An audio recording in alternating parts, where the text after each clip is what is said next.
Bueno, Jorge, bienvenido a la Parla de Fred. Por acá, Jorge es un gran amigo. Nos conocemos ya hace más de 15 años, podría decir. Más, 20. sí, Uy, el tiempo 20 está años. pasando muy rápido. Y el hombre ha estado pues metido en todo el tema artístico de teatro, con un tema particular que es el manejo de objetos, más conocido como títeres. Y quiero hablar un poco sobre una experiencia que él tuvo en Francia. Migró a Francia por cuestiones de la violencia política de Colombia. No sé si nos quieres comentar algo de eso o lo dejamos quieto. Podemos de pronto contar algo. Sí, cuenta el guito. Bueno, yo como artista, eh, de alguna manera tenía un reconocimiento en el sector cultural en Cali, desde Bellas Artes, porque yo estoy aquí en Bellas Artes desde que tengo 10 años. Entonces, eso me dio con el tiempo como un reconocimiento. Y cuando entré en la dinámica de Planeta Paz en el año 2001, pues eso me fue fortaleciendo más y a partir del 2005, que yo fui como el director, el coordinador de Planeta Paz acá, con los trabajos, los talleres que hacíamos nosotros en el Pacífico, Chocó, Valle, Cauca y Nariño, me empoderé mucho en estas regiones, hacíamos talleres con maestros, con jóvenes, pues eso normalmente a los violentos no les conviene, que uno empodere las Ah, comunidades, que les abra los ojos, que les despierte el liderazgo. Y entonces, pues quise ser callado, quise ser amenazado. Entonces, en varias oportunidades desde el año 2004 venía, hasta que ya definitivamente en el 2015 llegó a su límite y me tocó salir del país. ok. Eh, ¿Por qué crees que el arte incomoda tanto a un actor armado? Yo no creería, digamos, que el actor armado está pendiente, no sé, del infiltrado del ejército, el que está haciendo inteligencia.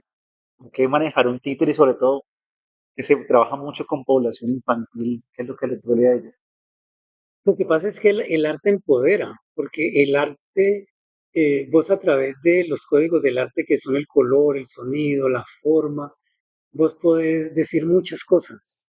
Entonces, el teatro, por ejemplo, es una mentira que cuenta la verdad.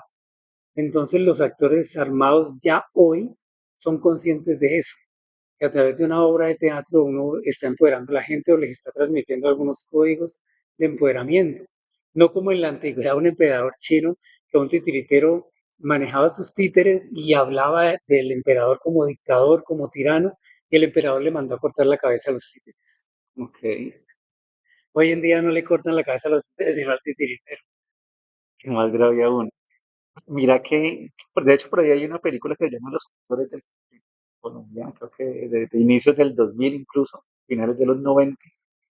Es un poco eso de cómo el arte termina incomodando porque le cambia el discurso al violento y lo macartiza, lo satiriza, lo burla, le quita el poder que le puede dar un arma ante la sociedad.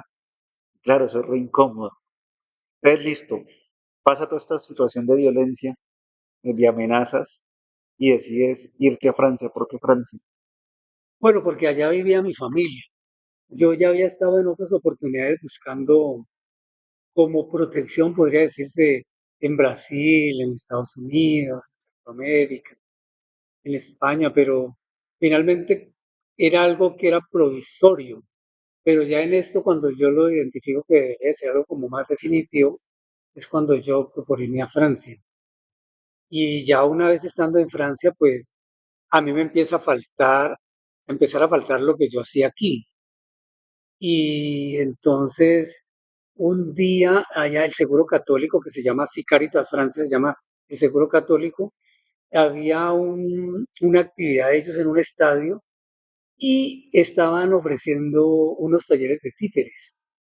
Ok. Entonces yo me acerqué allí, yo quise participar de estos talleres que se hacían con migrantes que iban a pedir ayuda allá a Caritas Francia. Ellos habían terminado, acaban de terminar un taller de teatro y habían presentado una obra allí que se llamaba Los fantasmas de la calle, el Fantôme de la rue.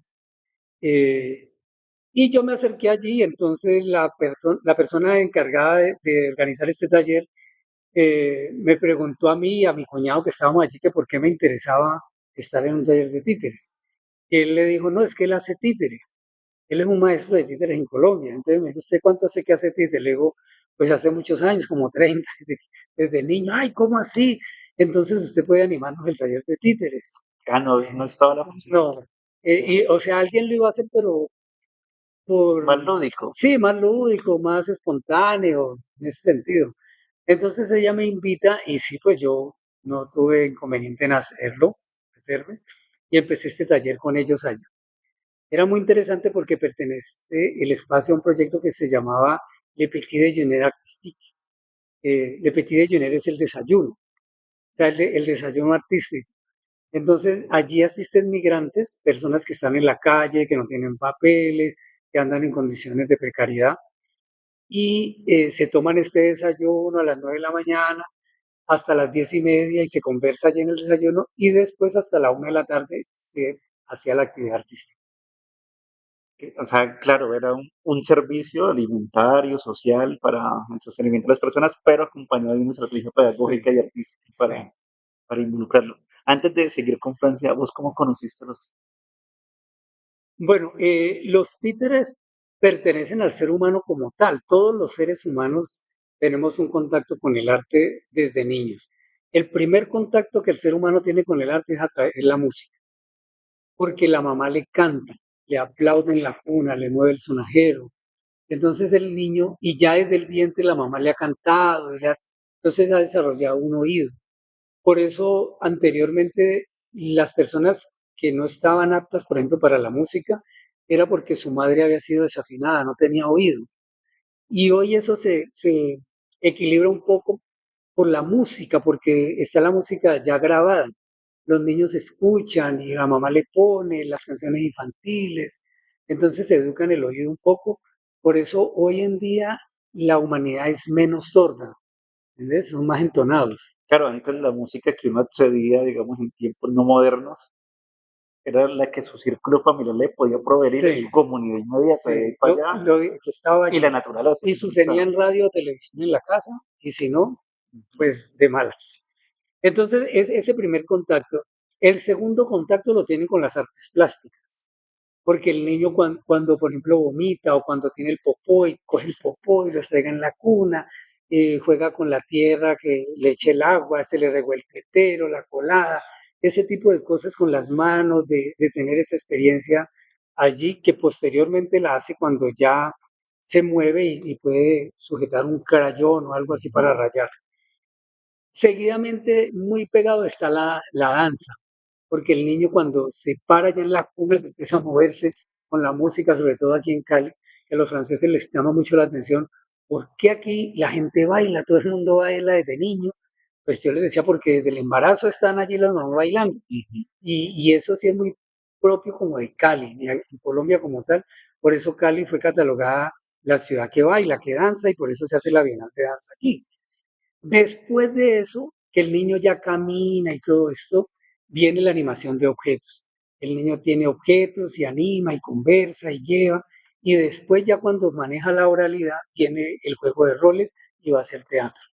Claro, y que el juguete, Mm, y la invención de es que el juguete es esto y que es aquel sí, otro, y, bueno, se crea toda su obra ahí. sí. Eh, Entonces yo como todos los niños pasé por todos esos periodos, pero me quedé más en lo de animar objetos, me gustaba mucho. Cuando era niño, yo empecé a jugar mucho con las figuras del pesebre, ok. porque armábamos el pesebre y todos los días había que correr a San José de Ujú. la Virgen, en la mula que avanzaban, y el mago, eso tenía un movimiento.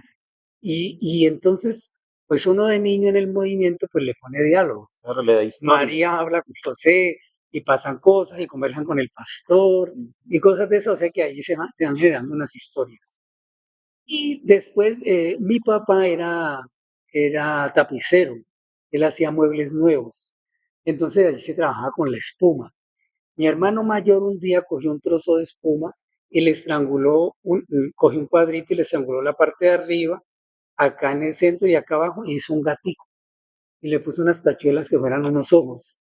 Entonces yo cogí esos personajes que él había hecho como decoración y los animé. Yo jugaba con ellos, yo me escondía detrás de una silla y les presentaba a mis hermanos. Yo tenía en esa época unos 5 años y les contaba historias y ellos se reían.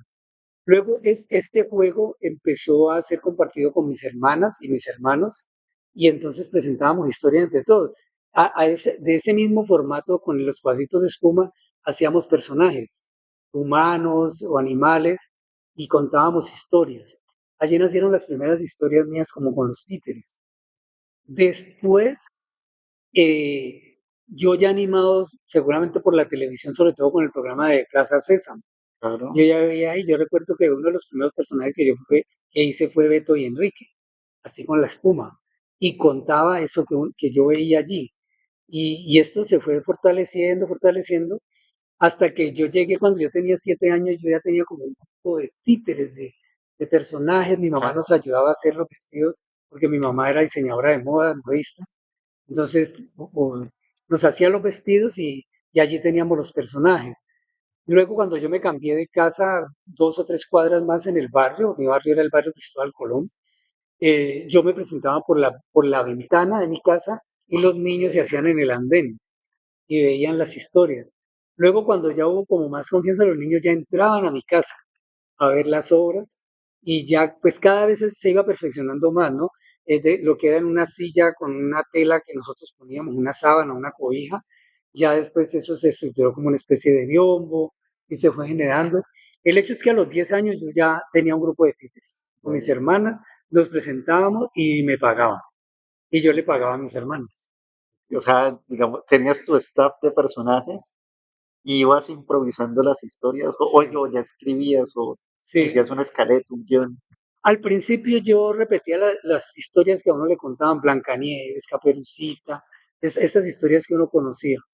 Y de pronto también evocando un poco diálogos de novelas Ok. que uno veía en la televisión. Entonces, esos pequeños cuentos que yo llegué a montar, ya también viendo en algún libro, una cartilla, no sé, eran ya más sofisticados los títeres, así, títeres planos, marotes, lo que supe después que se llamaban así. En esa época yo no sabía que eso se llamaba así. Los presentábamos en cumpleaños, en pequeños eventos. Y entonces eso que fue un juego se volvió un oficio. Y Ujú. con el tiempo en la perfección, en el perfeccionamiento de esto, pues se me volvió una profesión. A mí, cuando yo tenía 10 años, 11 años, yo estaba en Santa Librada ya. Había entrado primero bachillerato, lo que se llama hoy el sexto. Ujú. Y yo estaba en el grupo de teatro de Santa Librada, pero el director y el subdirector del grupo de teatro, ellos sabían que yo hacía títeres, ellos ya me habían visto. Entonces, Fernando Maya, que era el subdirector de ahí del teatro, se había enterado de que el maestro Eduardo Di Mauro, argentino, estaba en Cali y iba a dictar un taller de títeres para maestros, que lo había programado la Secretaría de Educación, en una casa donde es hoy en día el teatrino del Teatro Municipal. Ok, sí, Y entonces él me dijo, ¿usted quiere ir a un taller de títeres? Y yo le dije, sí, y me llevó, pero él lo que no me había hecho era que eso era para grandes, para adultos. claro, sí, para Sí, profes. Entonces era como el Antonio María Valencia para los títeres allá. entonces llegamos a esa casa y era al fondo en el patio. Y él llega allá y les dice, mire, yo sé que este es un taller para maestros, para adultos, pero este niño es majestuoso en los títeres y yo creo que él debe estar aquí. Es que ustedes les disgustaría que él estuviera aquí y entonces todo el mundo dijo que no. Y pues era lógico porque los que habían ahí eran maestros. Y dentro de estos maestros estaba nada más y nada menos que Ruquita Velasco, Ana Ruiz Velasco, la madre del teatro infantil en Cali, fundadora del teatro TEC, discípula de Enrique Buenaventura. Entonces, pues ella lógicamente fue la primera en aceptar que yo estuviera allí. Ese taller fue toda la semana y ella, pues luego yo me di cuenta, pues al conocerla, ella era una pedagoga del arte fabulosa, cazatalentos, y ella me puso el ojo. O sea, ella Ujú. consideró que yo no me podía perder, o sea, ella no me podía perder de vista y de pronto ni el arte de Cali. Entonces, ella era la directora de la Escuela de Teatro Infantil aquí en Bellas Artes Y te trajo y para me acá. trajo para acá a estudiar teatro acá. Pero yo había sido en ese sentido en el arte como muy salvaje, ¿no? Yo siempre tuve mis normas, mis cosas, mi creatividad, yo siempre hice lo que yo consideraba que era, y aquí era una escuela. Y en esa época te estoy hablando de 1973, 75, ¿en cuál sería? No, eran 73 y 73, 74. Claro, y estabas ahí Sí, en medio del boom del sí. teatro, la escena moviéndose. Y claro, entonces yo llegué aquí y las clases eran así. A los niños los disciplinaban con una voz fuerte, los gritaban y hágase aquí, póngase acá. Entonces eso para mí fue como muy duro. Y Ruca, como buena pedagoga, se percató de eso. Entonces ella tenía en su casa un espacio que se llamaba el taller del niño, los sábados, en donde se impartían clases de arte integral. Allí uno pasaba por el teatro, la música, la pintura, los títeres. Y ella me llevó allá y yo quedé fascinado, porque allá había la libertad de la que yo estaba acostumbrado, la creatividad, Pero como te sin tal. permitían ser. Claro, allí yo me sentía, yo y me sentía escuchado. Me preguntaban primero qué quieres hacer y cómo Mm. lo quieres hacer, que es la base del arte, ¿entendés? Esa libertad para que uno pueda crear. Y bueno, yo estuve allí en el taller del niño un año, 2 años, y luego ya fui profesor. Nunca ya me A los puso, otros niños. sí, para los otros niños, pero profesor de títeres, Ujú. porque Ruca sabía que ese era mi fuerte. Yo empecé a enseñar títeres y pues aprender toda la pedagogía artística de parte de Ruca y de su esposo, José Claros, que era un egresado de artes plásticas también de aquí de Bellas Artes, y era diseñador gráfico además. Entonces yo allí me formé mucho. Allí con nosotros había una niña, Luz Mónica Guerrero, que era hija de Luciene Vaca, que era la directora del Jardín La Ronda en Los Cristales. Eh, el mejor jardín infantil que yo he conocido en Cali, y Luciene Vaca era la María Montessori de aquí. Entonces, ella me propuso a mí, bueno, me invitó a hacer una presentación de títeres en el cumpleaños 7 de Luz Mónica, que fue allá en la casa de ella.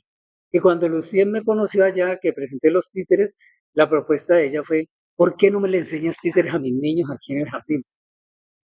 Yo tenía la visión de los profesores mismos desde la escuela y el bachillerato, que el profesor grita, que controla, que son regañones y todo, y entonces yo quería hacer todo en la vida menos profesor. Ya. Entonces, y además eso allá, yo sabía que era un jardín infantil, o sea, yo lo asociaba con la educación formal. Claro, sí, ya tengo que asumir ese rol que es Sí, el que he visto. yo no quería. El hecho es que eso fue en abril y ellas hicieron toda una gestión. O sea, yo después ya de grande, de mayor, analicé todas esas cosas, ¿no? Ellas hicieron como todo un lobby, una cosa conmigo entre abril y septiembre, hasta que me convencieron finalmente y el 7 de septiembre de 1978 empecé a enseñar allí. Ya tienes que como 15 15 añitos. años. Yo era un niño todavía. Además que parecía que tuviera 12. Ya. Para mí fue muy fácil porque los niños me veían también como niño.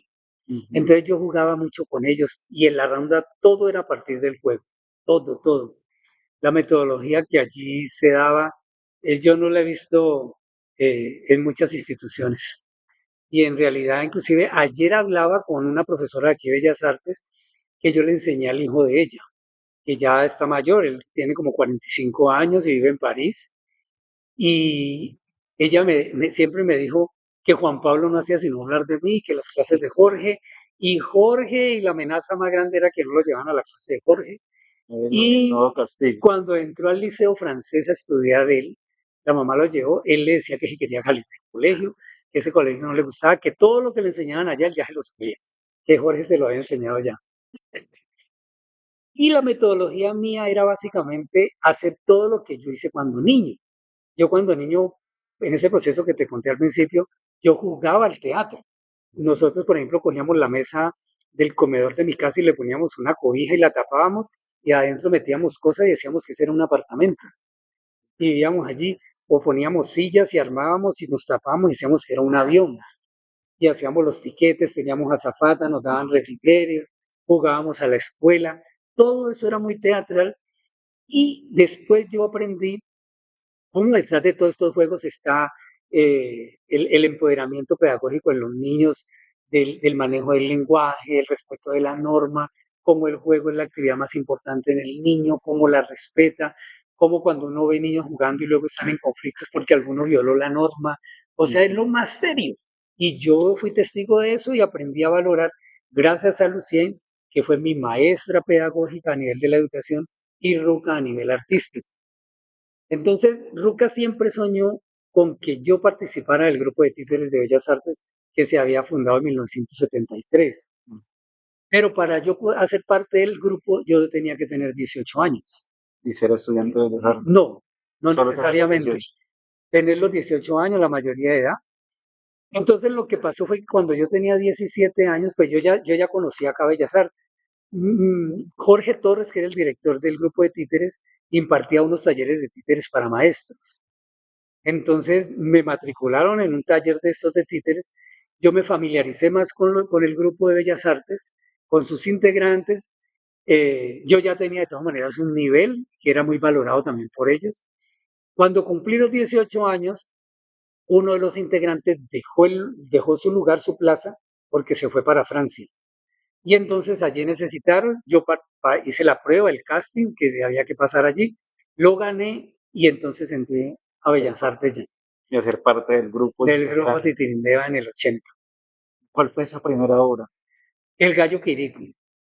En esa época se montaba el Gallo Quirico, era muy famosa, que todavía después de 52 años sigue en repertorio. ¿Y cuál era tu personaje? Yo hacía el, la zanahoria, mm, hice el gusanito Pepito también, y luego el grupo tuvo un problema. Nosotros éramos 12 integrantes incluso en esa época, y pertenecíamos a la escuela de teatro. En esa época era escuela. Luego ya fue que se volvió facultad cuando Bellas Artes se volvió universidad. Eh, pero el origen de este grupo, mira, tiene algo muy interesante. Los títeres en Cali se inician en los años 60 con Hernando Tejada, el que hizo Ok, El Gato del Río, y aquí también estaba Julia Rodríguez, que ella estudió títeres en la República Checa, en Praga. ok. Estaba Danilo Tenorio y otros profesores, y les dio por conformar un grupo que se llamaba Coliche. Y los primeros muñecos los talló Hernando Tejada en madera. Y el personaje principal era Cocoliche, un niño del Pacífico, que en este momento ese muñeco reposa en el Museo de Sergio Brasó en Moscú. Allá Allá en está, Roma. sí. Y los otros títeres que talló Hernando Tejada en los 60, tristemente están en el Museo de Antioquia. Y no los tenemos nosotros aquí en Cali, que fuimos los precursores de los títeres y todo No, aquello. yo creo que muy poca gente sabe que Hernando Tejada estuvo en este mundo. Sí, no saben.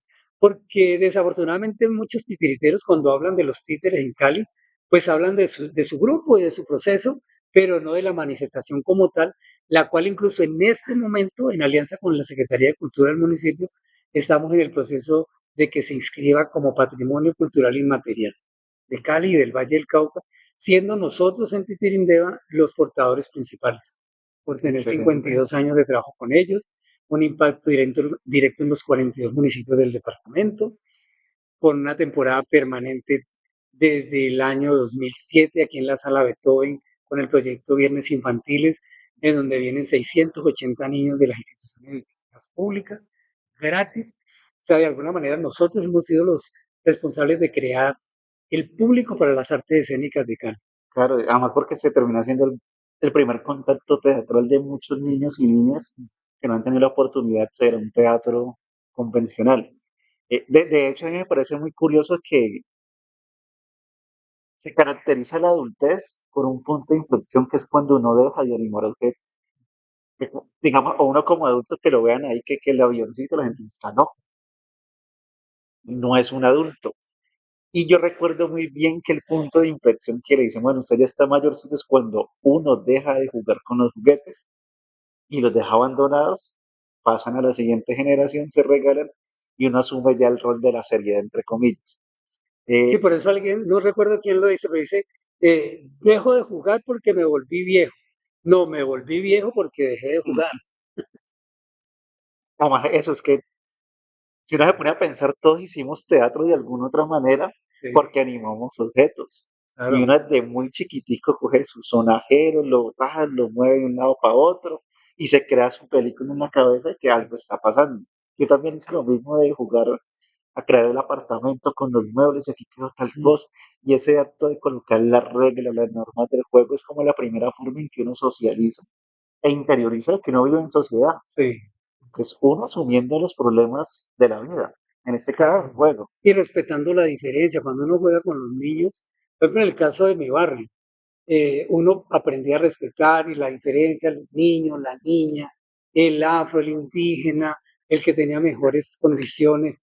eh, Por ejemplo, mira, algo curioso, uno de los niños que jugaba con nosotros, siempre nosotros sacábamos los juguetes o elementos de nosotros.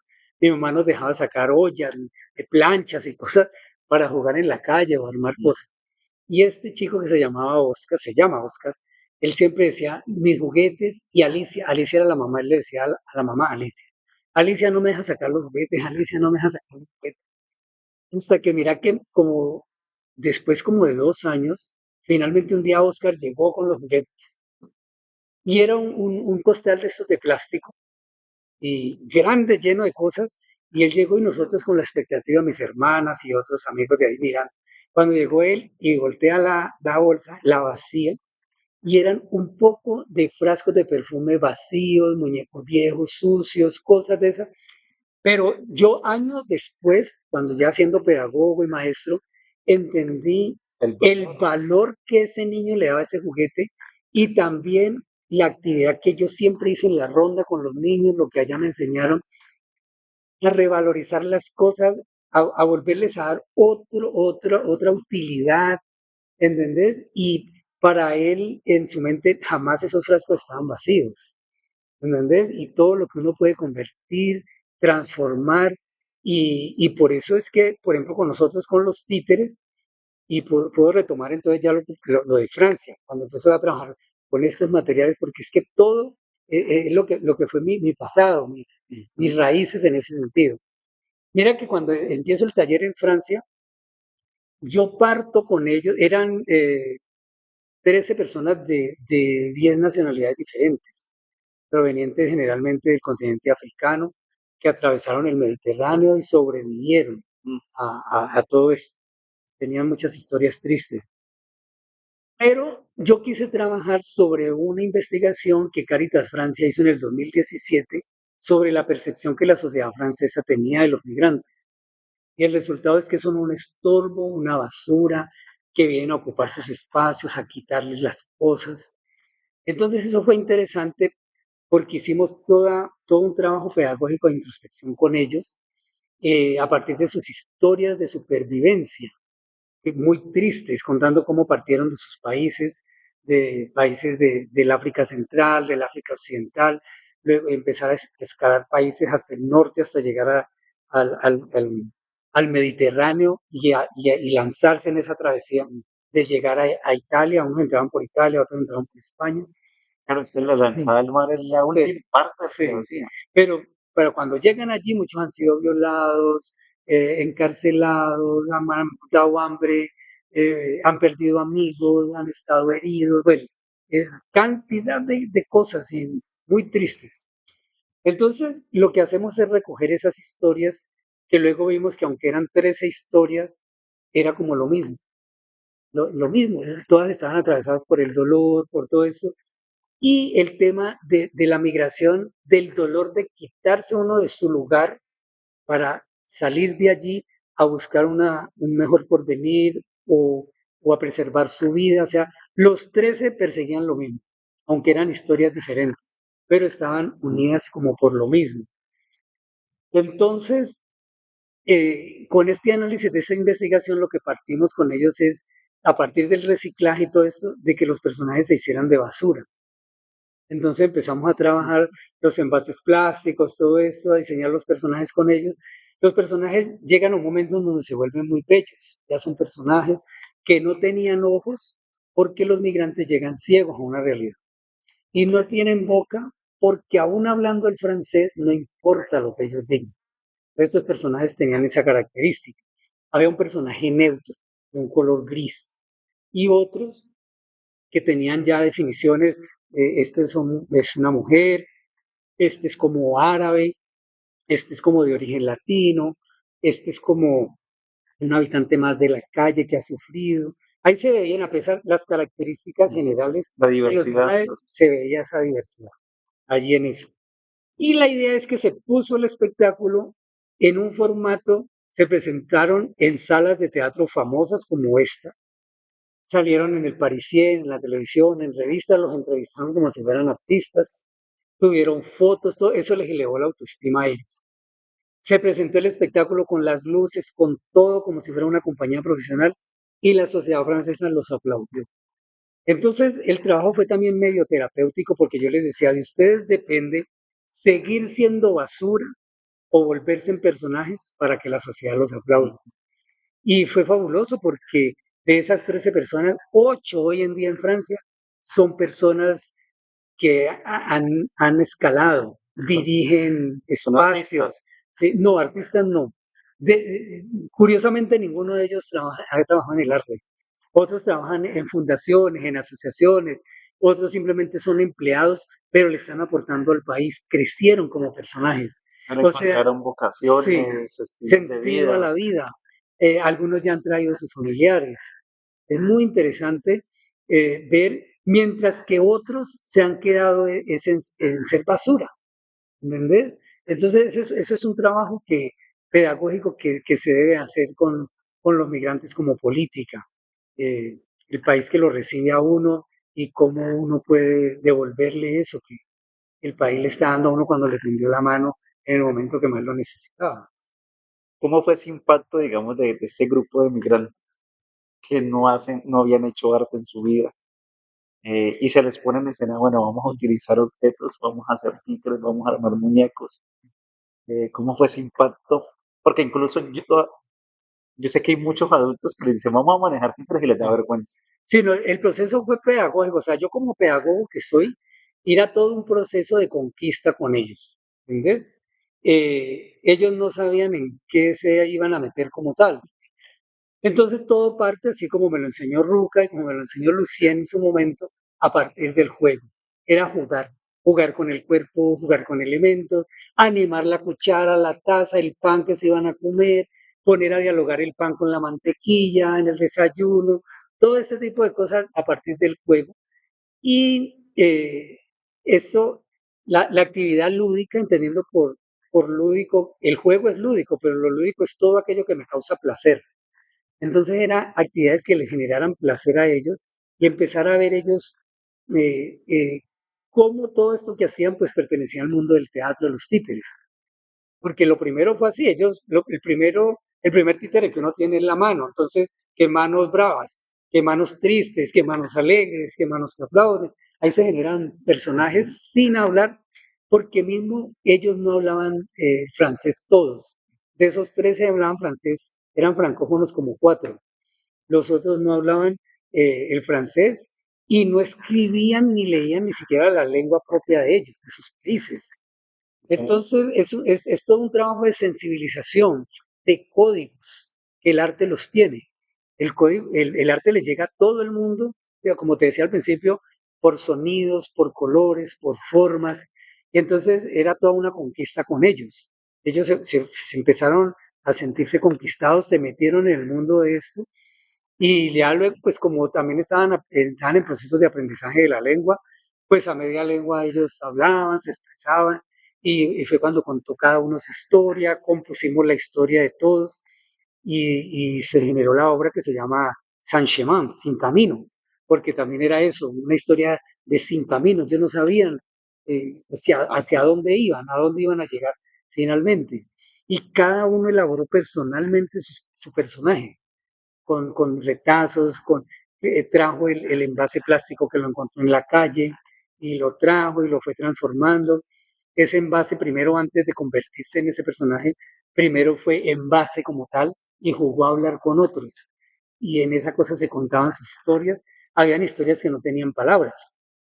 Entonces, dos personajes que llegan y este le da miedo porque tiembla aquí, este es alegre, y entonces lo invita y empiezan a jugar los dos, son códigos visuales, sonoros. Claro, ante la dificultad de este código que es el lenguaje, el hablar y la escucha para entendernos, el objeto, la animación del objeto se vuelve ese lenguaje que permite Sí, comunicarse con el otro. Claro, porque me decir tengo miedo, pues el objeto sí, representa el lógico. miedo y la otra persona entiende por qué hay miedo ahí. Sí. Además de que son sensaciones y emociones que son compartidas, que todas las han vivido. No, Con diferentes incluso, historias, pero sí, incluso los títeres pedagógicamente, terapéuticamente sirven. La hija de Freud, Bernadette, tiene un trabajo interesante con una niña autista, con un personaje que era la niña Flor. Es una flor y esa niña nunca en las sesiones con ella hacía nada, decía nada. Y un día ella le dio por ponerse una flor y le habló a la niña y la niña le hablaba a la flor.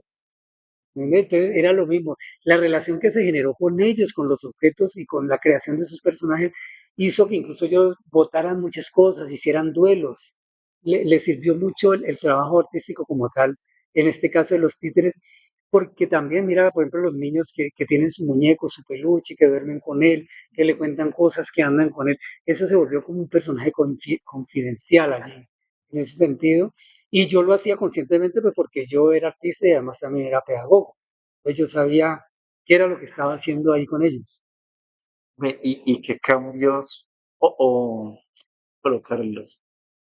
¿Cuáles son esas historias o esos, sí, transformaciones del ser de estas personas migrantes que tuvieron en la evolución de todo este proceso? Bueno, el cambio principal es que ellos, al sentirse lejos de su país, sin hablar la lengua, mismo la mayoría de ellos eran africanos de piel oscura, se sienten discriminados por los franceses blancos de ojos azules y que ellos no hablan la lengua.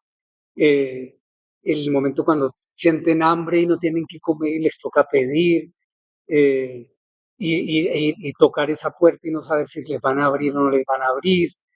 Entonces, el llegar a este espacio, a compartir ese desayuno, al saber que otra persona los está escuchando, y sobre todo cuando han creado el personaje y están aquí haciendo sus primeras improvisaciones individuales, porque el proceso es individual, luego en parejas o tríos y luego en sus grupos. Siempre los están observando y ellos están observando. ¿Entendés? Es un proceso de sentirse observado también. Entonces, eso les va elevando a ellos un poco la autoestima y los empodera. Por eso cuando muchos de ellos ya logran regularizarse, por ejemplo, que tienen un permiso de residencia, pues entonces ese proceso ya lo han superado, de llegar a buscar un empleo con mayor seguridad, hablar de ellos, de lo que son capaces de hacer. Y mismo el que todavía no ha estado regularizado, también está empoderado a defenderse y dice, pues no estoy regularizado, pero tengo derecho a ser regularizado. Sabe que tiene Ujú. derechos y que no se va a dejar estropear por nadie. Claro, adquiere Entonces, conciencia de su sí, ser, de su sí, situación y del contexto donde sí. está. Y luego encuentran en la sociedad el lugar de ellos. Por ejemplo, uno de ellos que era de Guinea, de Guinea-Bissau, el papá y la mamá de ellos, allá hay dos etnias que no se quieren como tal. Y la mamá era de una etnia de esa y el papá de la otra. Entonces, mira que eso a la larga eso es político, ¿no? Ujú. Porque a nivel de afectos no existen esas fronteras. Ellos se conocieron, esta pareja se casaron ocultamente vivían eso. Él era un líder allá en su comunidad, eh, y tuvo que salir por las luchas de esas etnias entre ellos, le tocó salir de su país y llegó acá, pero acá era una persona de la calle que tenía que pedir y todo, o sea, no era el que tenía la misma condición en su país. Acá durante el proceso de esto, de empoderamiento de él, una vez cuando yo lo encuentro y él estaba asesorando una fundación, estaba trabajando ya con una fundación, ya que tenía papeles y todo, porque además él era estudiado en su país y todo, logró su lugar. Y en el caso mío, cuando yo llego a Francia, pues yo también, yo no era nadie allá, nadie me conocía como tal. El primer paso que yo doy así como para que me conozcan es ese taller. Yo entro allí y gracias a Caritas Francia, es una organización muy poderosa, muy reconocida, eh, como Human Rights, por ejemplo, una cosa como esas así. Y la gente de Caritas Francia como tal, al igual que Ruca y Lucien en su época, me identificaron potencialidades a mí. Entonces también durante este proceso, mientras lo hacía, por ejemplo, yo participé lo que se llama ya el equipo de pilotaje, o sea, el equipo de organizador de grandes eventos en París, como un evento que se llamaba Cultura OK, que es un evento de todas las organizaciones ONGs que ayudan a migrantes y a nivel social, mismo a los franceses que tienen necesidades, y hacen un evento cultural a la orilla de un canal, de, de un canal de afluente del río Sena, y es, hace cuenta, un espacio como todo eso lo que sería el bulevar, solo que por la mitad pues hay un canal de agua ancha, y allí están los stands, hay espectáculos y todo eso, y allí hubo personas de la cultura francesa, entre ellas la ministra de Cultura en esa época, que estaban en eso, y yo entré a ser parte de ese equipo. O sea, me volvieron como consultivo para ese tipo de cosas. A nivel de políticas para migración, estuve con el ministro del Interior. Estuve en el año 2017, que fue el año Colombia-Francia, con el presidente Santos y con el presidente Macron y con la esposa, así como estoy conmigo ahorita aquí hablando de cosas. Había gente que se extrañaba y decía, Jorge, pero todo, ¿cómo lo has hecho tú? Yo llevo aquí 15 años en Francia y nunca he estado en un espacio como los que tú has estado. Entonces, pues bueno, eso de alguna manera eh, para mí fue como interesante porque fue una experiencia muy enriquecedora pasar por todos estos espacios. Supongamos que no llegas a Cáritas, ¿cómo hubiera sido tu vida allá? ¿Y qué hubiera dedicado? Bueno, no sé. De pronto había hecho el teatro porque con otro compañero que trabajó aquí en Bellas Artes antes de los años 80, que vivía allá en Francia, que estudió cine y director de teatro, y con otro compañero de Medellín conformamos un grupo de teatro, el Teatro Maquerule, y montamos obras de teatro. Yo pienso que de pronto había terminado haciendo teatro con ellos, porque yo también tuve la ventaja de que como migrante que llegué allá buscando protección, yo contaba con mi familia. Yo no llegué a los albergues y a estas cosas que llegan ellos, porque yo llegué fue a la casa de mi hermana. Y pues, tuviste la oportunidad de armar tus redes, tus contactos Claro, de amistad. entonces también a mí a veces me preguntaban los migrantes, Jorge, ¿en qué trabajas? ¿Qué haces? O sea, ¿cómo sobrevivo? Y yo les decía, yo no trabajo. ¿Cómo es que eres rico? Entonces yo decía, no, yo vivo con mi hermana.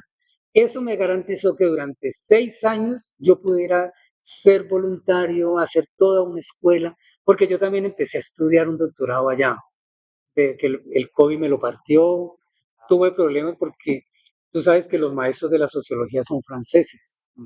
Y entonces hay postulados, teorías de ellos que hoy a la luz del siglo XXI, el discurso este de pobreza, de lo étnico, de lo popular, de lo rural, que uno lleva desde aquí a América Latina, pues genera cambios y reacciones frente a las teorías de ellos.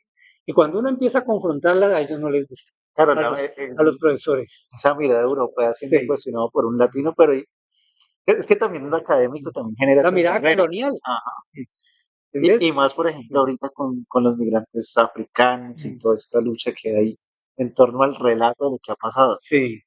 Entonces yo tuve mucho problema con el profesor, dije, una carrera de 5 años termina haciéndola en 10, en esa vino el COVID, luego yo quise retomar y no quise ya, entonces más bien seguí con Caritas Francia y monté un segundo espectáculo, pero ya en Teatro del Silencio, ya no fue marioneta, sino teatro, y partiendo también de que ellos no hablaban el lenguaje, el idioma, pues, entonces era sobre escenas de la cotidianidad que ellos veían en la sociedad, el que barre el parque, el que vende el periódico, los clochards, que son los borrachos de los parques, que duermen en los parques, la relación del policía, de los jóvenes migrantes africanos con los árabes.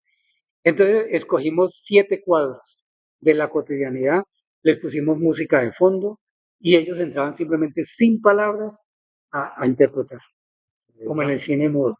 Esa obra se llamó Escucha nuestros gestos y también se presentó en teatros, tuvieron todo lo mismo como si fueran artistas profesionales. Esto fue con otro grupo de migrantes diferente, porque se hizo 2 años después. ¿Por Eh, qué crees que que esta sociedad parisina aceptó esas obras artísticas, las aplaudió? Las acepta porque vienen primero de una institución muy seria que es Caritas Francia. Es una ONG muy poderosa que empodera pues a los migrantes y los defiende como tal. Inclusive muchos artículos de la Constitución en Francia que protege a los migrantes los ha creado o han venido de una lucha por los derechos liderada por Caritas Francia. Entonces es una organización muy seria. Y cuando es Caritas Francia la que presenta, pues también hay que destacar que el público que va a ver estos trabajos es gente con un sentimiento hacia lo de los migrantes. Les duele lo de los migrantes, están con ellos y de pronto alguno se colará por allí, algunos de estos indolentes, pero la idea sí es de que yo puedo estar seguro que en el público no he sentado ninguno de los que quieren que los migrantes de vayan. Sí, porque también es importante esas redes también Sí, con la gente nativa de Francia, con el francés de pura cepa, porque no es un problema exclusivo ni del migrante ni sí, del francés, sino que es un problema mundial. mundial. Que eso es lo importante de este espectáculo. Mira que eh, yo lo remonté aquí, inclusive virtualmente, en la época del COVID. Yo lo monté con Titirindeo acá, distancialmente, y fue presentado en el Festival Internacional de Teatro de Cali.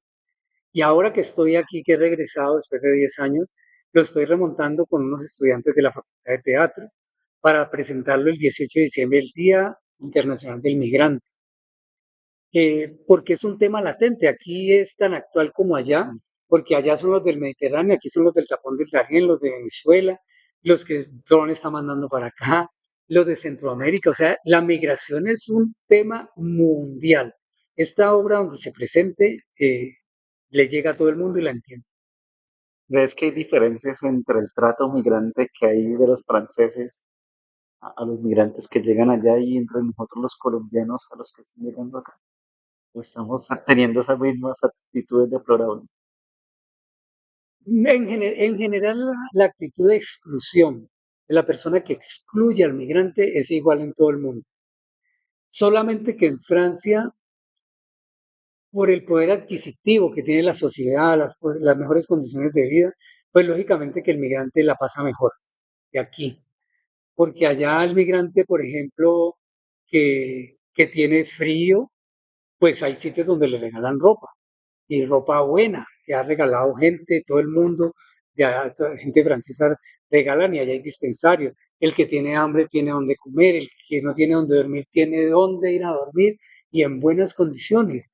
Yo, por ejemplo, el trabajo de investigación que estaba haciendo en el doctorado era precisamente es los dispositivos que Francia brindaba a los migrantes que llegaban allí.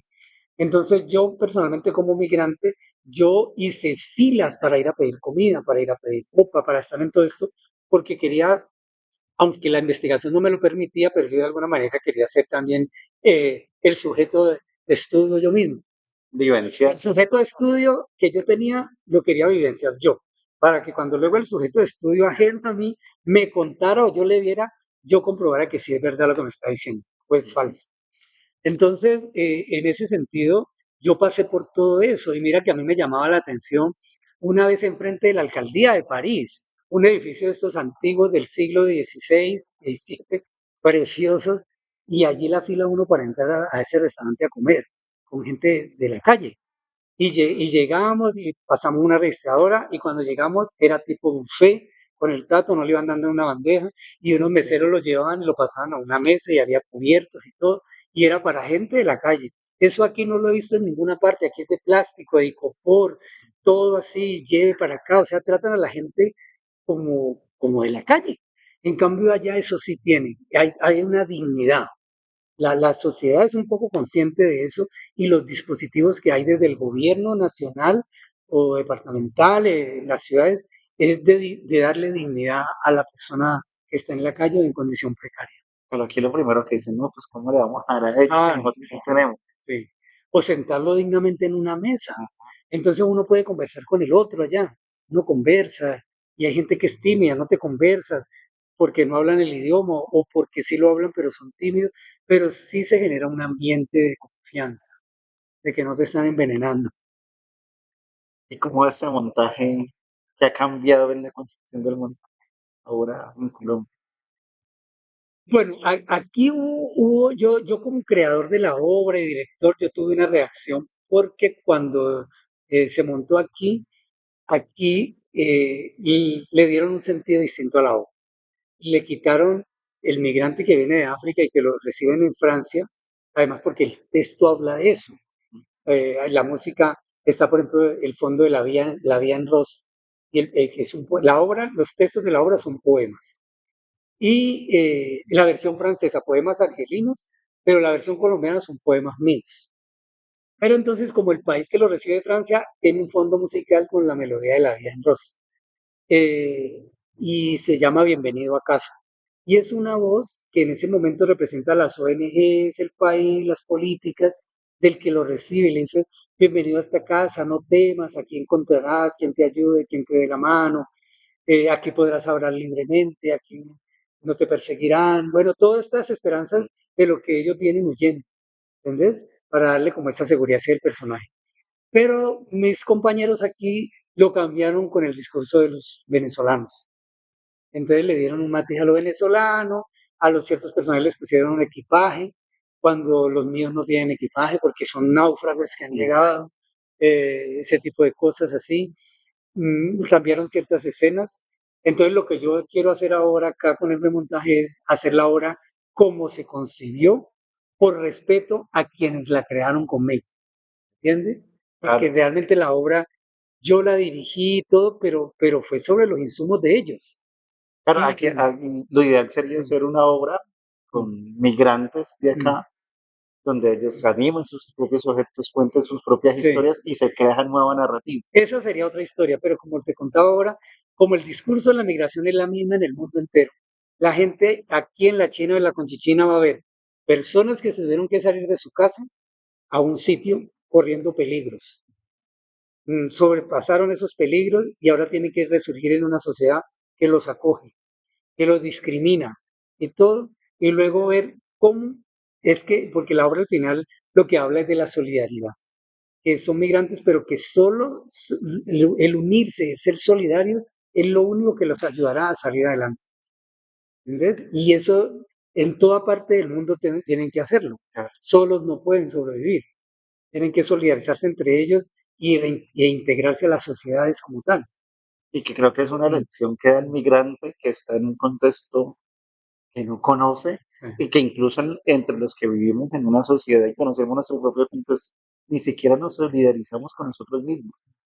Creo que hay unas lecciones morales muy interesantes.